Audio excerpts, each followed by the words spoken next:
Alors, Bezrat Hashem, nous sommes dans Parashat Ba'alotecha. Ok? La Parashat, Shlach Lecha. Parashat Shlach Lecha. וידבר אדוני משה לאמור, שלח לך אנשים ויתורו את ארץ כנען, אשר אני נותן לבני ישראל, איש אחד למטה אבותיו תשלחו, כל נשיא בהם. dit Hashem à Moshe. Envoie pour toi. Okay? C'est un peu, il faut comprendre qu'est-ce que c'est pour toi. On envoie des messagers, mais pas pour nous. Okay? Alors ici, il dit, Shelach Lecha. L'envoi sera pour toi. Anashim, des hommes. Mais est-ce qu'on aurait pensé qu'il envoie des femmes? Pourquoi Hachem lui dit envoie des hommes? Okay? Ve'yaturu et eretz Kenaan. Okay? Normalement, quand on veut espionner, on utilise le mot Ken, Viragelu, les ragel. Vous allez voir dans la paracha, que Yoshua, le disciple de Moshe Rabbeinu, il va envoyer 2 meragelim, 2 espions. Mais ici, on n'a pas utilisé ce terme. On a utilisé le terme Veyaturu. Où ils vont aller? Ils vont aller à la terre de Canaan. Asher ani noten livnei Israël, que je donne à Bnei Israël. Ish echad, un homme, les maté avotav, selon leur tribu. Tishlachu, vous allez envoyer. Kol nasi baem, leur chef. Ça veut dire on ne va pas envoyer n'importe qui. Il faut que ce soit le chef de la tribu. Il va représenter sa tribu. Alors, c'est des chefs des tribus. Alors, Be'at Hashem, on va commencer le commentaire de Rashi sur cette paracha. Dit Rashi, Shelach Lecha. Tout d'abord, Rashi veut savoir, est-ce qu'il y a une connexion entre cette paracha, Shelach Lecha, avec la paracha précédente, qui est la paracha de Be'alotecha. Okay? Comment se termine le parasha de Be'alotecha? La semaine dernière, on a lu la Torah, et se termine avec l'histoire que Myriam, la grande sœur de Moshe Rabbeinu, elle lui fait la remarque pourquoi il a quitté sa femme. Moshe Rabbeinu a quitté sa femme. N'oubliez pas que Moshe s'est divorcé de sa femme au premier temps. Il s'est divorcé de sa femme à l'âge de 80 ans. Quand Moshe avait 80 ans, il s'est divorcé de sa femme. Pourquoi? Parce qu'Hachem lui dit d'aller en Égypte, sauver son peuple, en Israël. En route, il a pris sa femme, il a pris ses 2 enfants, Eliezer et Gershom, et qui rencontre en mi-chemin, il rencontre Aaron. Aaron lui dit, mon frère Moshe, est-ce qu'il n'y a pas assez de Juifs qui sont esclaves en Égypte que tu emmènes 3 autres avec toi? Tu as besoin d'emmener 3 autres avec toi? Laisse-leur partir chez eux. Laisse ta femme retourner chez son père. Okay? Mais Moshe, il ne sait pas quand il va retourner. Cette mission va durer combien de temps? 1 mois, 1 an. Effectivement, cette mission a duré 1 an. Alors, qu'est-ce qui arrive? Moshe, pour ne pas prendre le risque et laisser sa femme comme ça, qu'on appelle Aguna. Aguna, ça veut dire une femme qu'elle ne peut pas se marier car son mari ne lui a pas donné le divorce. Dans ce cas, cette femme est, entre guillemets, bloquée. Parce qu'elle ne peut pas se marier, elle ne peut pas refaire sa vie. Okay? Malheureusement, ça arrive à des femmes des soldats. Quand un soldat disparaît et on ne sait pas s'il a été capturé ou s'il est mort dans la guerre, la femme reste à Gouna. Rappelez-vous de l'histoire du grand pilote, du pilote qui s'appelait Ron Arad, qui a disparu il y a 25 ans à peu près. Okay? Et sa femme, jusqu'à aujourd'hui, elle ne sait pas qu'est-ce qui est arrivé avec lui. Est-ce qu'il est mort? Est-ce qu'il est vivant? Et tant qu'on n'a pas une preuve concrète qu'il est mort, cette femme ne peut pas se marier. Elle était jeune, il y a 25 ans. Et jusqu'à aujourd'hui, il ne peut pas se marier. C'est pour ça que le roi David Amelech, il a instauré dans son armée, avec ses soldats, que chaque soldat devrait donner un guet conditionnel à sa femme. Le get conditionnel dit que s'ils retournent, voilà, ils sont toujours mariés les deux, comme auparavant. Et s'il disparaît et la femme ne sait pas, elle n'a pas de nouvelles ni de traces de lui, que ce get rétroactivement lui permet d'aller se marier. Ça veut dire que le divorce est rétroactif depuis le jour qu'il a quitté la maison. Okay? Malheureusement, en Israël, l'armée qui n'est pas assez religieux ne veut pas pratiquer cet halakha, okay? Que normalement il devrait le faire. En cas où, comme voilà, Ron Arad, c'est un bon exemple. Voilà une femme qui a été bloquée 25 ans. Ils devraient le faire. Okay? Mais ils ont leur raisonnement. C'est sûr que ce n'est pas des raisonnements de Torah. Selon la Torah, il fallait le faire. Il fallait que chaque soldat il signe un get conditionnel en cas où il ne revient pas, que sa femme aura le droit de refaire sa vie. Okay? Alors voilà, Moshe ne veut pas bloquer sa femme. Il ne veut pas que sa femme soit bloquée. Il ne sait pas. Il va maintenant à une mission, sauver les Hébreux. Mais combien de temps ça va prendre? Donc, Moshe divorce légalement sa femme et il renvoie sa femme avec ses deux enfants chez le beau-père Yitro. Un an plus tard, quand les Hébreux sont sortis de l'Égypte, pourquoi on dit un an? Parce que le plaie a duré un an. Chaque plaie a duré un mois. Et le temps que Moshe est venu, et le temps que Moshe a parlé au pharaon, ça a duré exactement un an. Et ils ont été libérés un an plus tard. Quand Moshe il sort dans le désert avec le Bnei Israël, et ils arrivent au Sinaï, il y a une paracha qui s'appelle Parashat Yitro. Et comment commence Parashat Yitro? La paracha est écrite Vaikach Moshe et Tzipora eshet Moshe achar shilochea. Et Yitro a pris Tzipora, la femme de Moshe, après qu'elle a été renvoyée avec un guet, et Vetchne Banea et ses deux enfants, et il les a emmenés vers Moshe, et Moshe a remarié sa femme. Il se remarié avec sa femme. Mais quand il se remarié avec sa femme, voilà, le peuple d'Israël se prépare pour recevoir la Torah, et Hachem lui dit Ve'ata po amod imadi. Toi, reste avec moi ici. En d'autres mots, explique Rashi, dans la parashat Baalotcha, à la fin de parashat Baalotcha, Rashi explique qu'Hachem lui a donné l'ordre de se séparer de sa femme. Séparer cette fois, pas divorcer, séparer. Alors, ils ont vécu chacun de son côté. Moshe, il avait une tante à lui, et la femme et les deux enfants avaient leur tante à eux, okay? Parce qu'ils ne pouvaient plus vivre avec une femme. Okay? Vient Myriam, et elle dit à son frère, de quel droit tu t'es séparé de ta femme? Elle ne savait pas que c'est Hachem qui lui a donné l'ordre. Elle ne savait pas. Alors il dit, écoute, moi je suis mariée, je suis prophétesse. Ton frère, qui est 3 ans plus grand que toi, il est marié, il est prophète. Alors il n'y a aucun mal d'être marié, vivre avec son époux ou son épouse et continuer à faire des prophéties, recevoir des prophéties d'Hachem et transmettre ça au peuple d'Israël. La manière que c'est arrivé, que Myriam, elle est partie d'abord parler à Aaron, et entre eux, ils ont discuté, oui, qu'est-ce qu'il se croit, ce petit frère, pour qui il se prend, pourquoi il a fait ça et tout ça. Et voilà que Myriam, elle vient parler à Moshe, et Hachem, il appelle tous les trois de sortir vers la tente d'assignation. Et là-bas, il tire Aaron et Myriam, il leur dit de quel droit vous avez parlé de Moshe. C'est très intéressant de lire le Rashi qui est là-bas.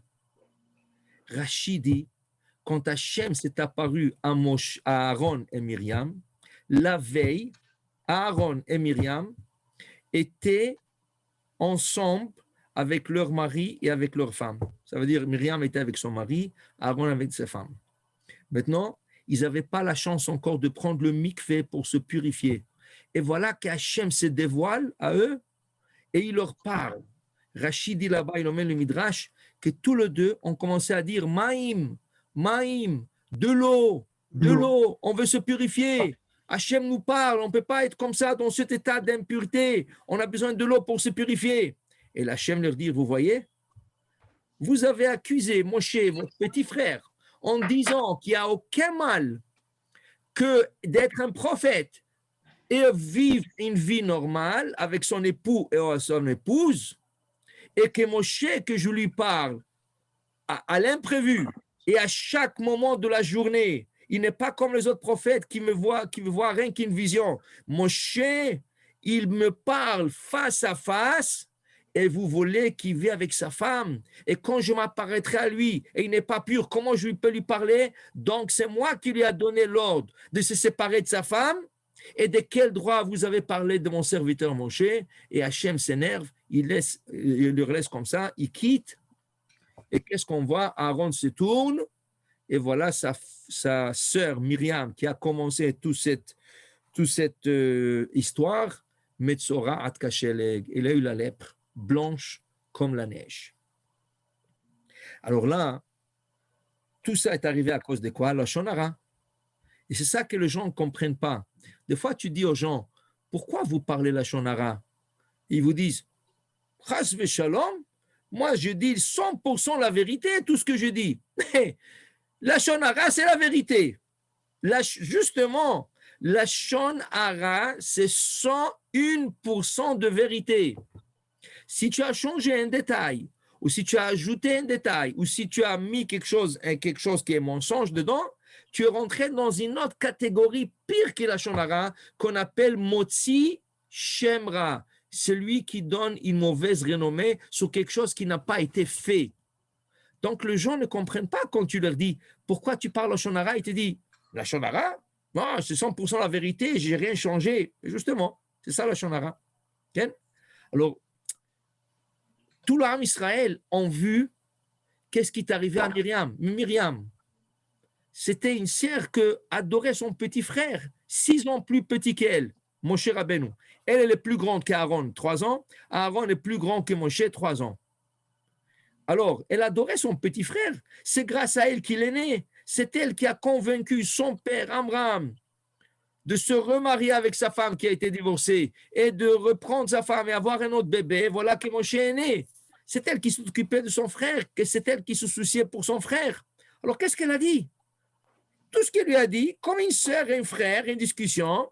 Mon frère, pourquoi tu as quitté ta femme? De quel droit tu as quitté ta femme? Où est le problème? Où était le problème? Le problème, elle n'aurait pas dû parler à Aaron.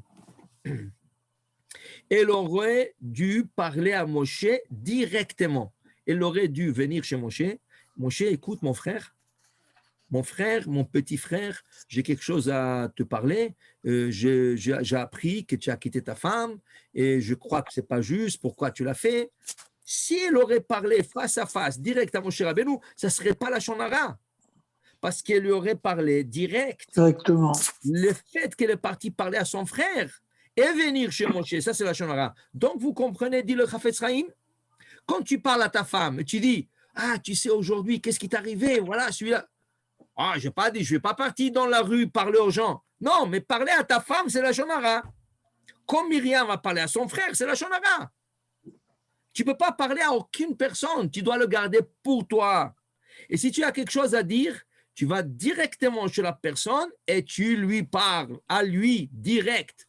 Tu n'associes personne dans cette conversation, tu n'associes personne dans ces discussions, okay? Parce qu'une personne de plus, que ce soit ta femme, que ce soit ton fils, que ce soit ton frère, que ce soit ton père, ta mère, n'importe qui, un frère, un ami, ça devient la shonara, qui est 100% de vérité. Alors Myriam, c'est ça qu'elle a fait. Et tout le monde l'a su. Comment tout le monde l'a su? Parce qu'on lit la semaine dernière à la fin. Elle est devenue lépreuse. Et quelle est la loi du lépreux? Il doit rester en dehors du camp pendant 7 jours isolé. Mais pour le kavod, pour le respect que le peuple d'Israël avait pour Myriam, parce qu'il savait que Myriam, c'est grâce à elle qu'on a eu l'eau pendant 40 ans dans le désert. Et quand elle décède, l'eau disparaît. Okay? Alors, tout le monde avait un respect énorme pour cette femme. Ils ont dit non, on ne voyage pas. On va rester sur place 7 jours jusqu'à ce que Myriam guérit. Mais là, tout le monde a appris une halakha. Tout le monde a appris la halakha que pourquoi Myriam est devenue lépreuse? Parce qu'elle a parlé de son frère devant son frère Aaron et après elle a parlé de son frère. Alors c'est la shonara. Tout le monde a compris une leçon qu'on n'a pas le droit de parler la Shonara. D'ailleurs, la source de ne pas parler la Shonara, c'est cet épisode. Cet épisode, parmi quelques-unes encore, mais ça, c'est l'épisode principal où on apprend de ne pas parler de l'autre, même si c'est 100% vrai. Alors maintenant, on va comprendre le Rashi. Rashi dit, Lama nismecha parashat meraglim et parashat Miriam. Pourquoi cette juxtaposition avec la paracha précédente de Myriam qui parle de son frère Moïse et à la paracha, notre paracha qui commence par qu'on choisit les explorateurs pour aller exploiter la terre d'Israël. Lama, quelle est cette juxtaposition? Les filles chez l'Akta aliske diba chez Dibra beachia, car Myriam a été touchée par la lèpre, car elle a parlé de son frère. Urshaim alalu, Rachid dit, ce mécréant, ça veut dire le 10 personnes qui vont retourner et parler mal, et la shonara, et plus que la shonara, ils vont parler motzi shemra, ils vont parler le mal d'Israël, ce qui n'est pas vrai. Ils n'ont pas parlé la vérité. La seule vérité qu'ils vont dire, c'est la taille des fruits. C'est pour ça qu'ils ont emmené les fruits qu'on va voir bientôt. Mais à part ça, tout ce qu'ils ont dit, c'est mensonge. Dit Rashi, Rechaim alalu, ces mécréants, Raou, ils ont vu de leurs propres yeux qu'est-ce qui arrive à quelqu'un qui parle à Shonara, Velo lakru moussar, ils n'ont pas pris une leçon de morale de tout ça. Comme s'ils n'ont rien vu, comme s'ils n'ont rien écouté. Okay? Myriam, elle a eu la lèpre. Et qu'est-ce qu'ils ont eu, eux? Voilà, je vous avance un peu. Qu'est-ce qu'ils ont eu, eux? On doit sauter un peu plus dans la paracha. Voilà. Si on va aller plus loin pour voir quelle était leur punition de ce Meraglim à cause qu'ils n'ont pas pris la leçon.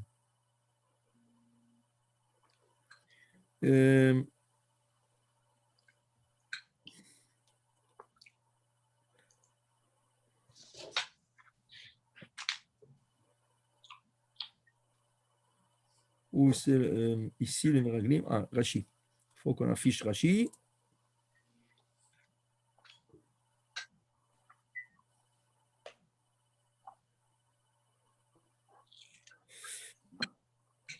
Hein?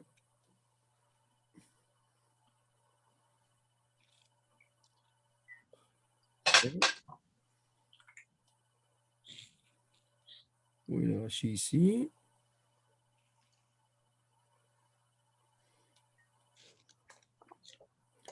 Okay. Ah. Alors, ça doit être la page suivante.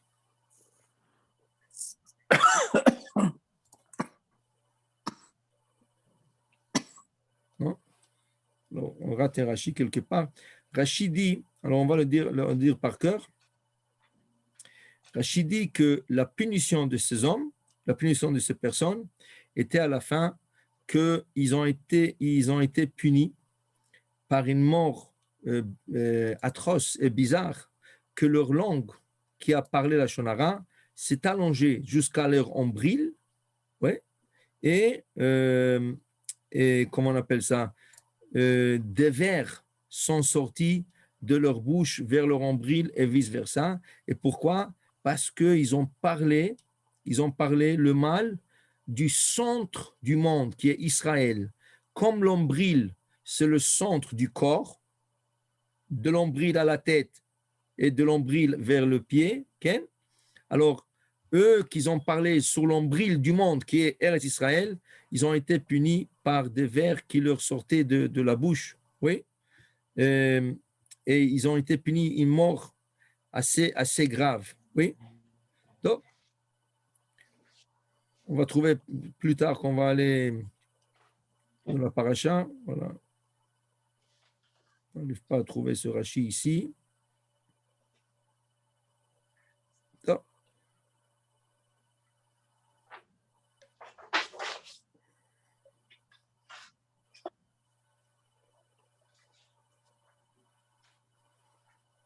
on va retourner à notre paracha. On va trouver Rashi ici. Alors, Rashi dit, Shlach lecha, envoie pour toi. Pourquoi pour toi? Hachem lui dit, pour toi ici ne veut pas dire pour toi. En premier temps, ça veut dire le da'atra. Selon ton avis. Ça veut dire, si tu penses que c'est nécessaire d'envoyer des espions, okay, envoie. Ani, eni metzaveh lecha. Moi, je ne te conseille pas, Moshe. Im tirtse, si tu veux, envoie. Okay? Ça veut dire quoi? Si tu viens chez un rabbin et tu lui dis, est-ce que je peux faire cette affaire? Et le rabbin dit, écoute, moi, je ne te conseille pas l'affaire. Si tu veux, fais-la. Qu'est-ce que tu sous-entends? Tu sous-entends qu'il ne faut pas faire l'affaire. Parce que le rabbin te dit, je ne te conseille pas. Mais tu es venu pour un conseil.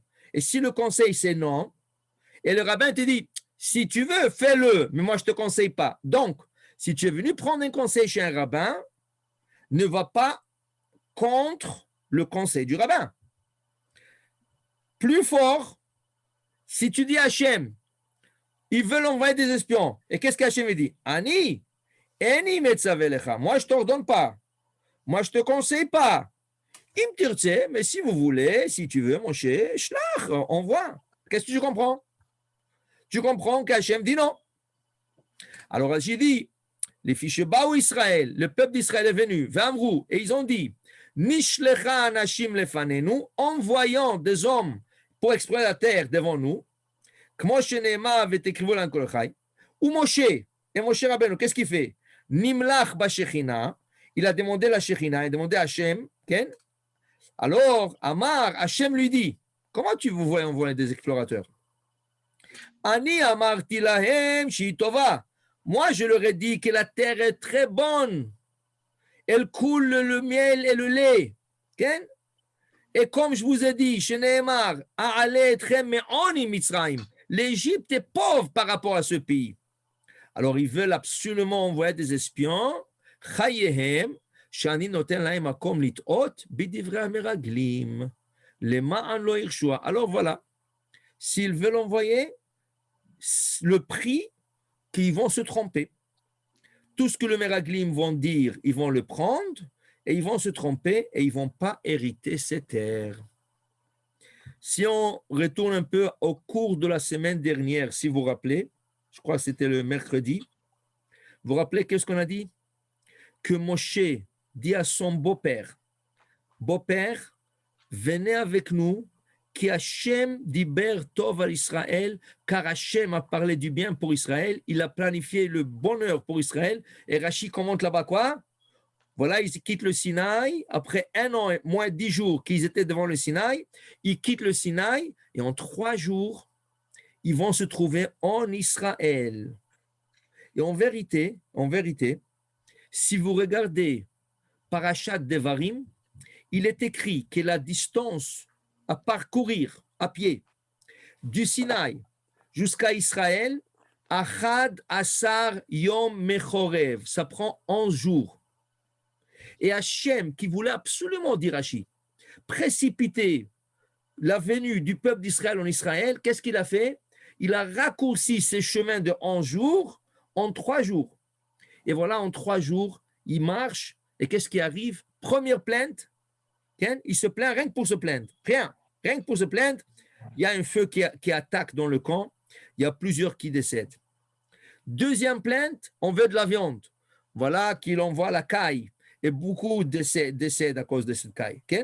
Et voilà qu'ils reprennent la route et voilà qu'ils sont devant la frontière. Alors c'est beaucoup plus que 3 jours planifiés, oui, mais finalement quelques jours plus tard, voilà, on est devant Israël, devant la frontière d'Israël. Et qu'est-ce qu'ils disent? Non, ils disent Nishlecha anashim lefanenu. Nous ne traverserons pas le Jourdain. D'abord, on envoie des espions, on envoie des explorateurs, et ensuite, on verra bien. Okay? Alors, pour vous dire, voilà, qu'est-ce qui est arrivé maintenant? C'est ce qui va arriver maintenant. Hachem dit, vous voulez aller contre ma parole? Moi, je dis, Tova hi, Elle est très bonne, cette terre. Okay? Et vous, vous doutez? Alors, je vous laisserai la place litot de se tromper, bedivre amragelim, dans le parole de Meragelim. Okay? Et là, Moshe réalise que Hachem n'est pas content. Comment est-ce qu'on sait que Moshe réalise? Regarde, si Hachem te dit, moi, je ne t'ordonne pas, moi, je ne recommande pas, et eux, ils veulent quand même le faire, alors, à Moshe, il dit, ah, je comprends qu'Hachem n'est pas content avec ça. Alors là, on comprend. Eux, ils ne voulaient pas céder. Moshe a essayé. En vérité, ce n'est pas le Rashi ici. Le Rashi se trouve dans Parashat Devarim. Okay? Voilà, chapitre 1, Devarim Aleph. Là-bas, sur le verset Nishlecha Anashim Lefanenu, là-bas, Rashi commente, il dit que Moshe a essayé de convaincre le peuple et les 10 espions de ne pas partir. Et Rashi là-bas donne un parabole. Il dit, il y a quelqu'un qui est venu acheter un âne chez quelqu'un. Il dit, c'est quoi l'histoire de cet âne? Est-ce qu'elle est bonne? Est-ce qu'elle peut travailler? Il dit, elle est très bonne, elle est forte, et elle travaille bien. Il dit, est-ce que je peux prendre un tour? Je peux faire un petit tour avec l'âne, monter la montagne? Le vendeur, il dit, oui, faites un petit tour. Montez la montagne avec. Parce que ça, pour monter une montagne, ça prend beaucoup d'efforts. Et ça monte si l'âne est capable. Alors, il dit, prenez, faites un petit tour. Il dit, OK. Est-ce que je peux la prendre dans la vallée? Pourquoi? Parce que dans la vallée, il fait très chaud. Et dans la chaleur, il y a des animaux qui ne résistent pas. Alors, est-ce qu'elle est assez forte? Il dit, oui, prenez un tour dans la vallée, comme vous voulez. Dit Rashi là-bas, quand l'acheteur, il voit que le vendeur lui donne le choix d'aller dans la montagne et descendre la vallée et faire un tour avec, il dit alors, il est tellement sûr de lui, c'est pas la peine de vérifier. Alors, je l'achète. Moshe, quand ils sont venus, dit Rashi là-bas, dans Devarim, quand ils sont venus lui demander d'envoyer des espions, Moshe a essayé de leur dire, Hachem n'est pas content de ça, Hachem ne veut pas, mais ils ont insisté. Alors, qu'est-ce que Moshe dit? Oui, on va envoyer. Pourquoi il a dit ça? Il a dit ça pour leur montrer comme quoi, oui, ils avaient raison. Mais Moshe a espéré, en leur disant ça, ils vont voir que Moshe est tellement sûr de lui et il est prêt à envoyer des espions. Alors, Moshe, il espérait qu'ils vont dire, ah, si Moshe est sûr de lui et il nous dit, oui, envoyez, alors on n'a pas besoin d'envoyer. Mais Moshe, là-bas, leur fait une leçon de morale en disant, après que vous avez vu que je suis sûr de moi et j'ai essayé d'une manière très délicate vous faire comprendre que la terre est bonne et si vous voulez aller, vous pouvez aller, mais j'espérais que vous allez comprendre et me dire, non, alors dans ce cas, si vous êtes sûr de vous, Moshe, alors on n'a pas besoin d'envoyer, mais vous avez insisté quand même. Donc, qu'est-ce qu'il dit Hachem? Ani noten lahem makom litot. Je leur donne un endroit, la place pour se tromper.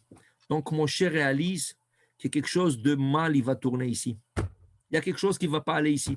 Il ne sait pas comment, il ne sait pas. Lui, il ne sait pas. Mais il sait que si Hachem n'est pas content, et Hachem dit, je leur laisserai la place. Qu'est-ce que c'est laisserai la place? Est-ce que Chas Veshalom, Akadosh Baruch Hu, il leur poussera à la faute? Est-ce que Chas Veshalom, Akadosh Baruch Hu, leur donnera l'idée de mentir de la terre d'Israël et tout ça? Non, Chas Veshalom, Chas Vechalila. Non, pas du tout. Noten lahem makom litot. Mais noten lahem makom. Il y a des fois quand une personne veut faire un péché et Hachem le sauve. Hachem lui donne une idée. Non, ne fais pas ça. Ou il lui montre quelque chose. Ah oui, il ne faut pas que je fasse ça.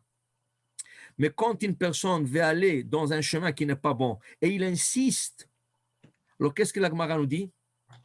Bemakom sh'adam rotze lelech, sham molichim oto. Là où tu veux aller, c'est là-bas qu'on va t'emmener. Tu veux aller faire du bien?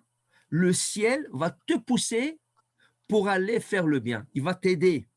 Il va te donner la possibilité de faire le bien. Mais chas v'shalom, si tu veux aller pour faire le mal ou quelque chose de pas bien, okay, le ciel t'aidera pas, te donnera pas des idées. Tu sais qu'est-ce qui va arriver? Potrimlo. On lui ouvre la porte, vas-y, tu débrouille-toi toi-même. Okay? Potrimlo. Abaletame, potrimlo. On ne l'aide pas, mais on lui ouvre les portes.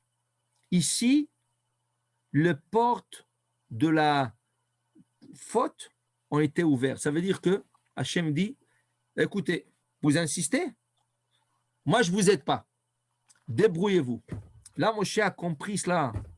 Moshe était très chacham.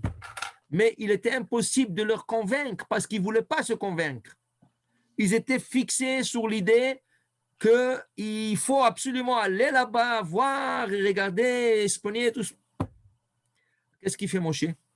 Qu'est-ce qu'il fait Moshe? Voilà, qu'est-ce qu'il fait Moshe? Alors Moshe Rabbeinu, voilà, on continue quelques versets. Et Moshe prend son élève. Moshe prend son élève. Et comment il s'appelle son élève? Voilà, ici dans le El Shemotam, quand on dit le nom de tous les explorateurs, chacun c'était un prince des tribus, un chef des tribus. Et comment on appelle ça? Le Maté Ephraim qui? Oshéa Binoun. Qui est qui exactement? Qui est l'élève de Moshe Rabbeinu. Qu'est-ce qu'il fait Moshe? Qu'est-ce qu'il fait Moshe? Moshe Rabbeinu, il prend son élève, voilà, il prend son élève, et qu'est-ce qu'il lui dit? Qu'est-ce qui arrive à tout le Rashi aujourd'hui?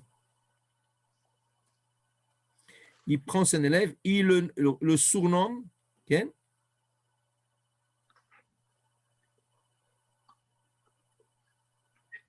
Il le dit, Yoshua, tu vas plus t'appeler Yoshua.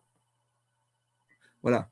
Vaikra Moshe, le Oshéa Binoun, Yoshua. Okay? Et Moshe a appelé Yoshua Binoun, le Oshéa Binoun, Yehoshua. Et qu'est-ce que c'est Yehoshua? Regardez, on divise le mot ici à deux. Yah, qui est le nom de Dieu. Yoshiacha, que Dieu te sauve du mauvais conseil que vont avoir les Meraglim, les espions. Donc, en d'autres mots, Moshe savait. Okay? Seulement, il ne pouvait pas dire ça aux autres. Il a essayé de leur dire, mais ils ont insisté. Ils ont insisté de continuer.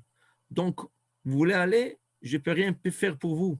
Et Hachem ouvre la porte pour se tromper. Mais une chose, son élève qui Yoshua, Yoshea, il ne veut pas qu'il se trompe. Parce que ça, c'est son élève à lui. C'est lui qui l'écoute. C'est lui qui est prêt à entendre son maître. Mais il faut envoyer 12, on n'a pas le choix. Alors il dit, il prie pour lui que Hachem te sauve de ce mauvais conseil des explorateurs. Mais là, on voit que parmi les 12, oui, parmi les 12 qui ont été nommés, Oshéa Binoun a été, Yoshua a pris pour lui. Et qu'est-ce qui arrive encore? Qu'est-ce qui arrive? Il arrive que un autre, parmi eux, Vayavo à Trévron. Ils sont partis au sud d'Israël, Vayalou Banegev, Vayavo à Trévron.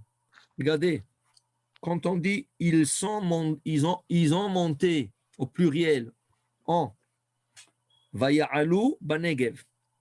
Normalement, s'ils sont partis du Negev à Hebron, il fallait dire Vayavo où ils sont venus.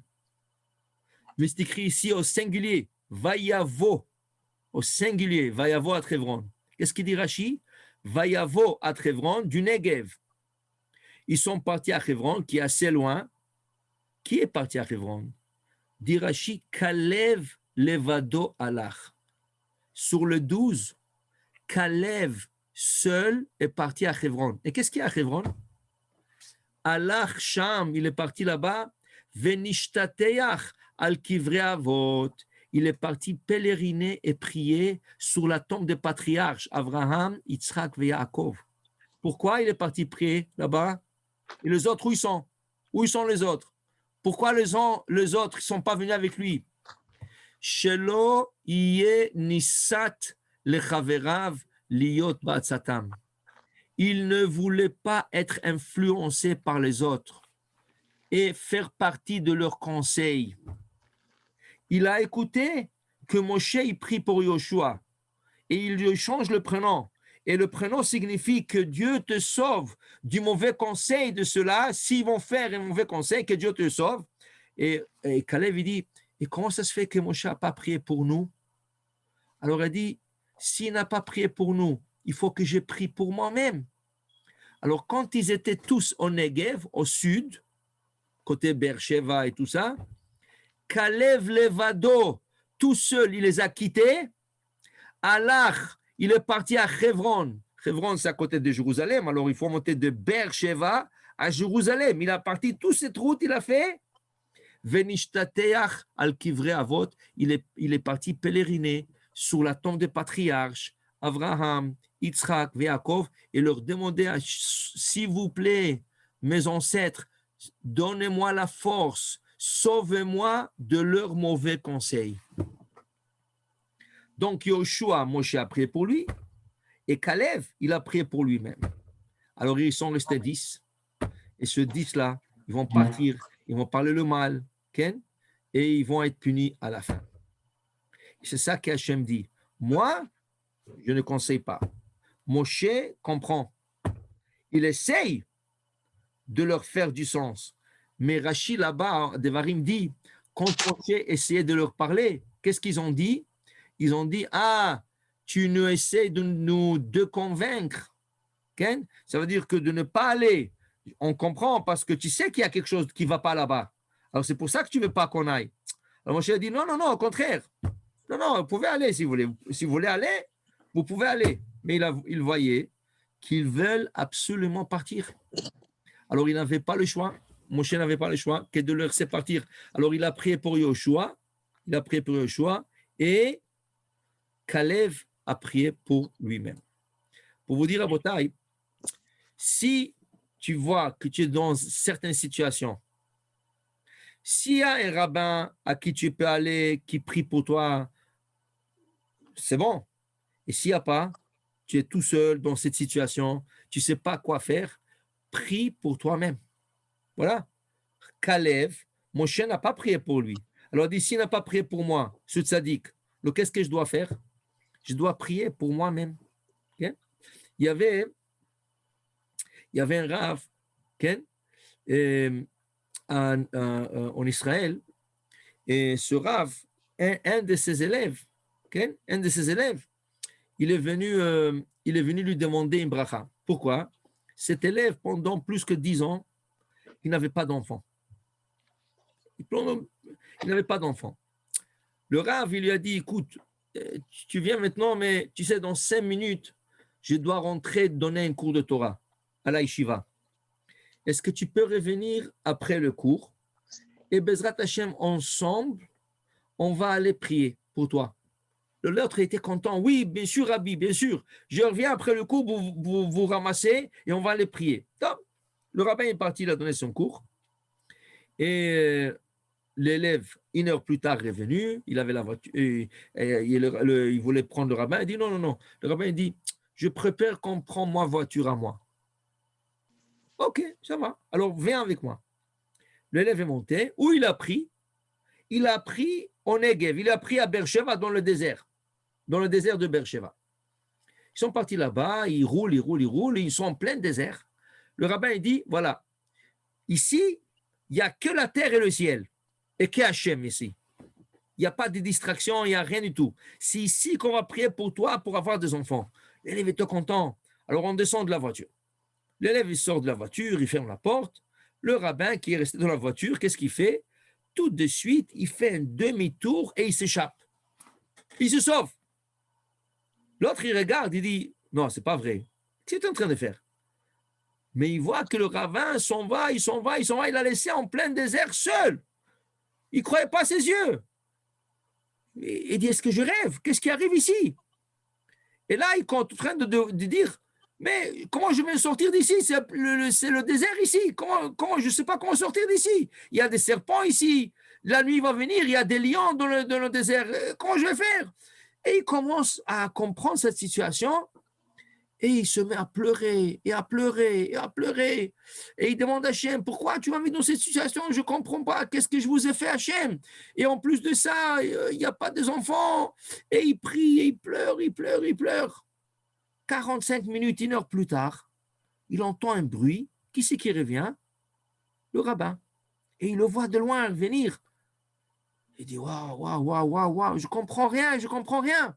Le rabbin, il vient, il lui ouvre la fenêtre, il dit, viens, monte, monte dans la voiture. L'autre, tout de suite, il monte dans la voiture. Il dit, rabbin, il était essoufflé. Il dit, rabbin, je ne comprends pas, il faut que vous m'expliquiez, c'est vraiment un rêve pour moi. Qu'est-ce que vous êtes en train de faire? C'est quoi ces histoires, ça? Il dit, écoute mon frère, toi, combien de rabbins tu es parti voir pendant ces 10 ans?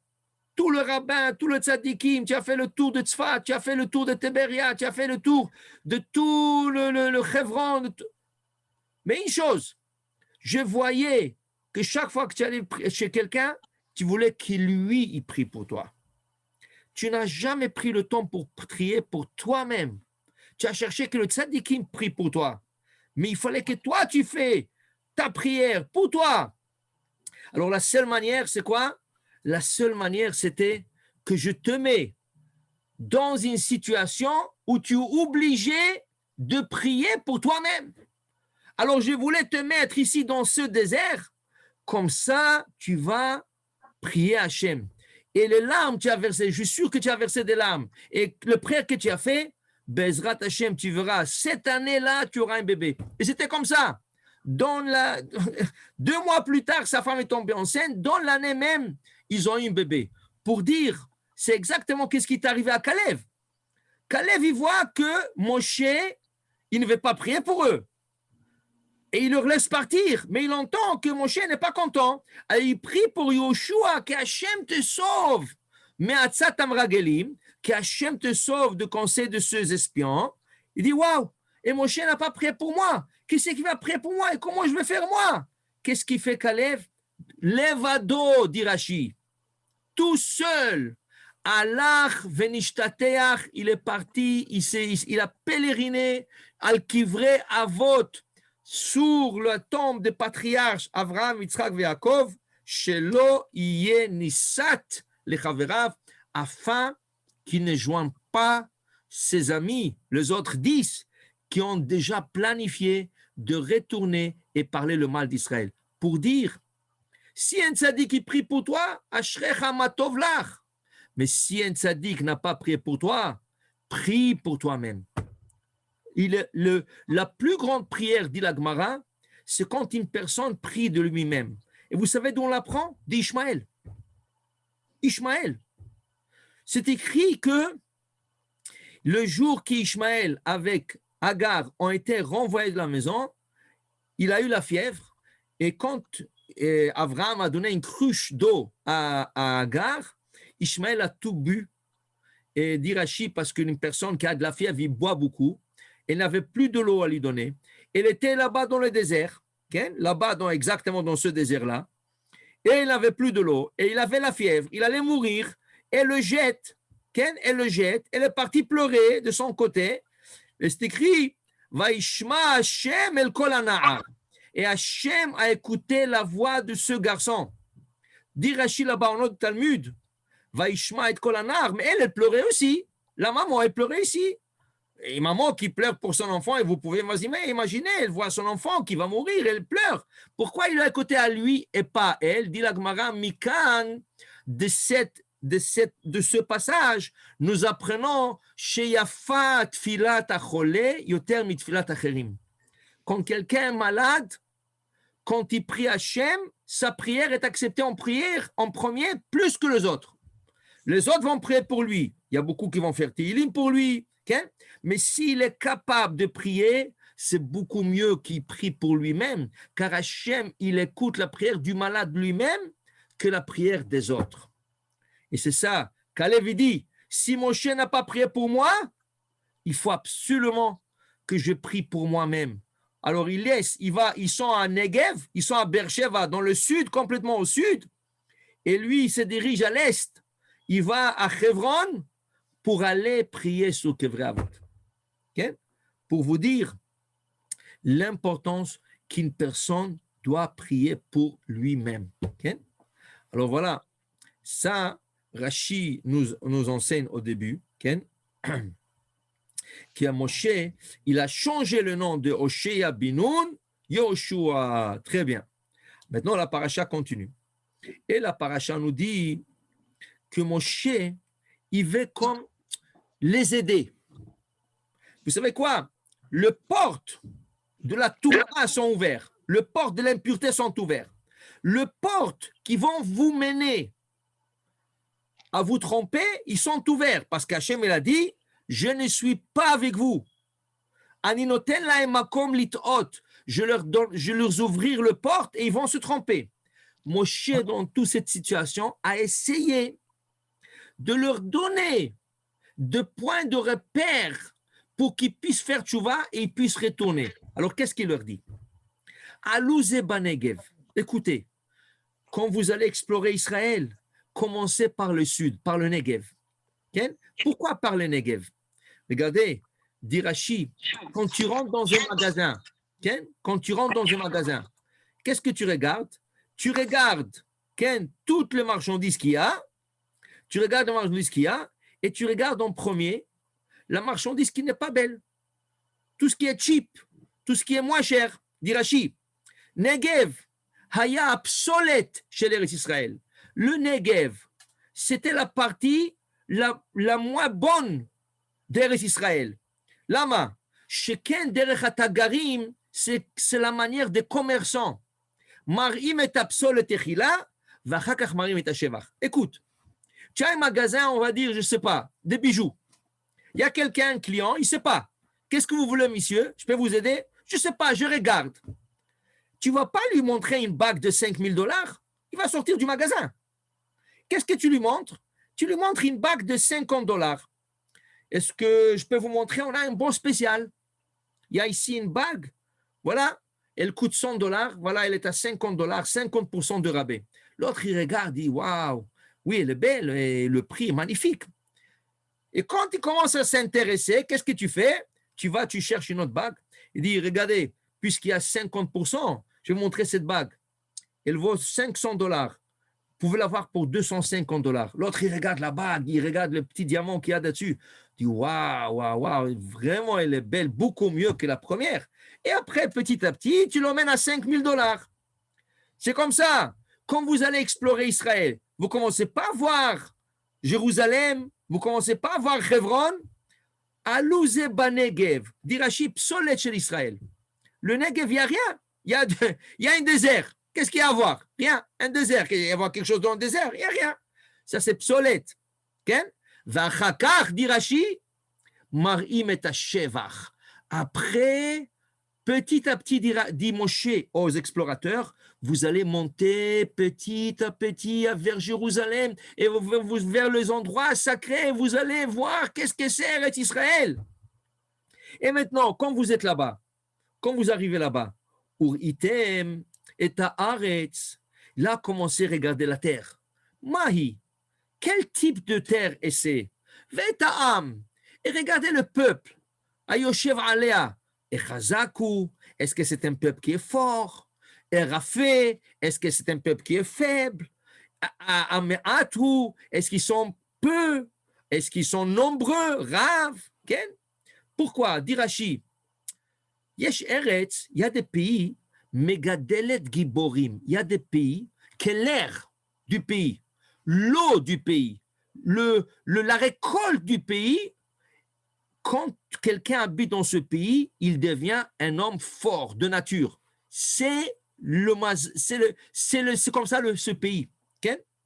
Veyesh Eretz, il y a des pays où les habitants de nature, à cause de l'eau qui n'est pas bonne, à cause de l'air qui n'est pas bon, Megadel et Khalashim, le peuple est faible. Yesh Megadel et Tukhlusin, il y a des pays où le peuple est nombreux, ils ont une bracha. Alors ils se multiplient. Regardez la Chine. Regardez la Chine. Des millions et des millions et des milliards de personnes. Et tu vas dans certains endroits, regarde le Canada. Tout ce grand pays, et bon, il y a des millions, mais ce n'est pas autant que la Chine. Tu peux rentrer ici toute la Chine. Veyesh, mema'etet uchlusin. Il y a des pays que les habitants sont peu. Okay? Alors, je voudrais que vous voyez et vous faites attention à cela. Pourquoi? Parce que Moshe, il veut qu'il regarde et il voit que Eretz Israël, l'eau, l'air, okay? le blé qui pousse là-bas, tous, vous allez voir des giborim, vous allez voir des géants. Et pourquoi ils sont géants? D'où est-ce qu'ils sont sortis géants comme ça? D'où est-ce qu'ils sont giborim? Parce que c'est Eretz Israël. Moshe veut leur faire comprendre. S'il y avait des gens là-bas, il savait Moshe qu'il y avait des gens là-bas. Mais s'ils sont géants, de comment ils sont venus géants? C'est Eretz, c'est le Haaretz. C'est le pays, c'est ce qu'ils ont mangé dans ce pays. C'est l'air qu'ils ont respiré dans ce pays. C'est l'eau qu'ils boivent dans ce pays. C'est ça que Moshe veut leur faire comprendre. Et vous allez voir. Vous savez comment savoir s'ils sont forts ou faibles, dit Moshe? Natan laem siman, dit Rashi. Il leur donne un signe. C'est quoi le signe? Aïm yoshvim beprazin. Est-ce que le pays est fortifié ou ouvert? Si le pays est ouvert, il n'y a pas de murailles, ça c'est des gens forts. Ils comptent sur leur force, ils disent on n'a pas besoin de murailles. Si l'ennemi vient, on est capable de nous défendre. O yoshvim be'arim betzurot, où ils sont assis dans des pays fortifiés, dans un pays qui est fortifié par des murailles. Et là, il dit Rashi chalashim hem. S'ils ont des murailles, ils sont faibles. Ken? Uma haaretz. Ken?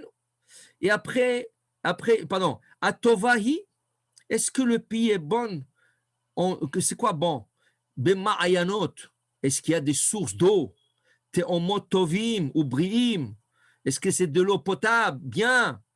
Uma haaretz, Hashemenai, est-ce que la terre est fertile? Araza, est-ce que la terre est sec et dure? Ayesh ba'etz, est-ce qu'il y a des arbres qui poussent dans ce pays? Ken? Etz, dira Rashi, non etz. Ma etz. Est-ce qu'ils ont besoin de voir des arbres? Bien sûr qu'il y a des arbres. Est-ce que tu as vu un pays sans arbres? Peut-être qu'il n'y a pas beaucoup d'arbres, mais il y a des arbres. Non, dit Rashi. Il n'a pas dit etzim, il n'a pas dit des arbres en pluriel, comme disait Marianot. Ken? Il a dit etz. Etz, dit Rashi, im yesh bahem adam kasher sheyagen alehem bischuto. Est-ce qu'il y a une tzaddik là-bas qui peut leur protéger par ses mérites à lui? Ken? Ve'ayamim. Et le temps qu'ils sont partis voir ce pays, yeme bikure anavim.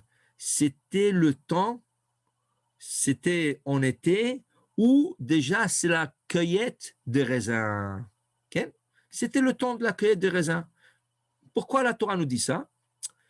Selon le Pshat, la Torah nous dit ça, c'est pour ça qu'ils ont emmené la grappe de raisin, qu'il fallait 8 personnes pour la transporter. Le prochain cours, on va étudier comment ils ont transporté la grappe de raisin et quelle était la taille et la pesanteur de cette grappe de raisin.